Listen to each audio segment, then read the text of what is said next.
Assalamualaikum warahmatullahi wabarakatuh. Halo teman-teman semuanya. Sebelumnya perkenalkan, saya Dita Puspitasari, NPM 252201022 dari Program Studi Keperawatan Fakultas Kesehatan Universitas Jenderal Ahmad Yani Yogyakarta. Pada video saya kali ini, saya ingin menggambar serta menjelaskan sedikit tentang agen infeksius, rickettsia, dan protozoa. Untuk alat yang saya gunakan, di sini yang pertama ada pensil, ada penghapus, ada pulpen, penggaris, beberapa spidol warna, dan ada pensil warna, serta yang terakhir ada buku gambar. Simak video saya sampai selesai ya.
riketsia dan protozoa yang saya gambar tadi.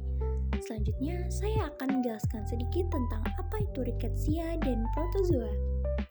Jadi, riketsia adalah bakteri yang sangat kecil yang hidup di dalam sel makhluk hidup. Bakteri ini biasanya ditularkan melalui gigitan kutu, tungau, atau caplak yang dapat menyebabkan berbagai penyakit. Riketsia juga memiliki beberapa bagian utama, di antaranya yaitu yang pertama terdapat kapsul, yaitu lapisan pelindung paling luar. Yang kedua ada dinding sel yang memberi bentuk dan melindungi sel. Yang ketiga ada membran plasma yang mengatur keluar masuknya zat. Yang keempat ada sitoplasma, yaitu cairan tempat reaksi metabolisme terjadi. Yang kelima ada ribosom yang menjadi tempat sintesis atau pembentukan protein. Dan yang terakhir ada nukleoid, yaitu DNA atau materi genetik yang mengatur aktivitas sel. Selanjutnya, apakah ada yang tahu apa itu protozoa? Baik, protozoa adalah mikroorganisme bersel satu yang hidup di lingkungan berair atau dalam tubuh organisme lain dan memiliki struktur sel yang kompleks seperti inti sel.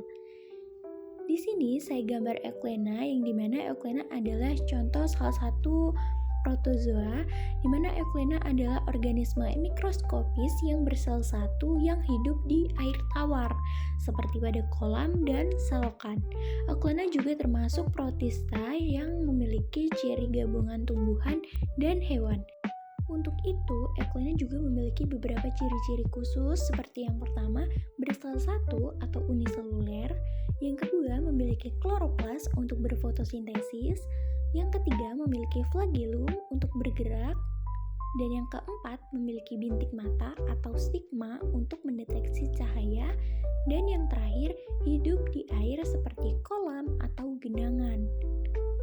Tidak hanya itu saja, Euglena juga memiliki beberapa bagian-bagian penting, di antaranya yaitu yang pertama, ada flagellum, yaitu alat gerak berbentuk seperti cambuk yang digunakan Euglena untuk bergerak di air. Yang kedua, ada reservoir, yaitu bagian seperti kantung di pangkal flagellum yang menjadi tempat keluarnya flagellum. Dan yang ketiga, ada stigma atau bintik mata yang berfungsi mendeteksi cahaya dan membantu Euglena bergerak menuju sumber cahaya untuk berfotosintesis. Dan yang keempat, ada nukleus, yaitu inti sel yang mengatur seluruh aktivitas sel. Dan yang kelima, ada nukleolus, yaitu bagian di dalam nukleus yang berfungsi membentuk ribosom. Selanjutnya yang keenam, ada kloroplas, yaitu organel yang mengandung klorofil dan berfungsi untuk fotosintesis. Yang ketujuh, yaitu ada kontraktil vakuol atau vakuola yang berfungsi mengatur keseimbangan air di dalam sel dan membuang kelebihan airnya. Selanjutnya yang terakhir ada pelikel, yaitu lapisan luar yang melindungi sel dan mempertahankan bentuk tubuh Euglena. Jadi kesimpulan dari keduanya adalah sama-sama merupakan mikroorganisme yang sangat berukuran kecil dan hanya dapat dilihat menggunakan mikroskop saja. Namun keduanya juga memiliki perbedaan jenis, di mana Euglena termasuk protista bersel satu yang dapat hidup bebas di air dan memiliki kloroplas sehingga dapat melakukan fotosintesis serta bergerak dengan flagellum, sedangkan riketsia adalah bakteri parasit yang hidup di dalam sel makhluk hidup dan dapat menyebabkan penyakit pada manusia. Baik teman-teman, mungkin hanya itu saja yang dapat saya sampaikan pada video saya kali ini. Apabila ada yang perlu ditanyakan, cukup komentar di kolom komen di bawah ya. Jangan sungkan untuk bertanya. Terima kasih sudah menonton video saya sampai akhir. See you next time. Wassalamualaikum warahmatullahi wabarakatuh.